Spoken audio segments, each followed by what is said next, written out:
Vllaznia U9 është shpallur kampione për këtë edicion futbollistik. Skuadra shkodrane siguroi titullin teksa në ndeshjen e fundit të zhvilluar në kompleksin Zmijani ndaj Shpresës triumfoi me rezultatin e thellë 6-1, duke mbyllur kampionatin në vendin e parë.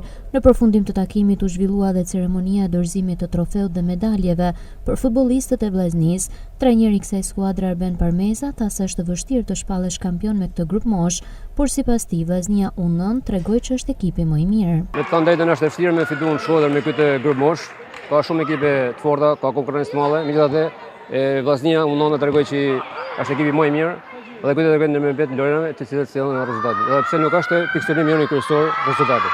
Ndërkohë njëri prej futbollistëve më kryesor të ekipit të vllaznia U9, Lorenzo Fusha, tha se ndihet i lumtur pas fitimit të këtij trofeu, ndërsa këtë sukses ja dedikoi familjes së tij. Jam shumë i lumtur që jam pjesë të ekipit U9 të vllaznisë. Sot jemi kampionë të vegjël dhe kjo ndeshje ka rëndësi për mua. Familjes time që i dua shumë. Në këtë mënyrë për vllaznia U9 mbyllet një kampionat i suksesshëm duke u kurorzuar kampion.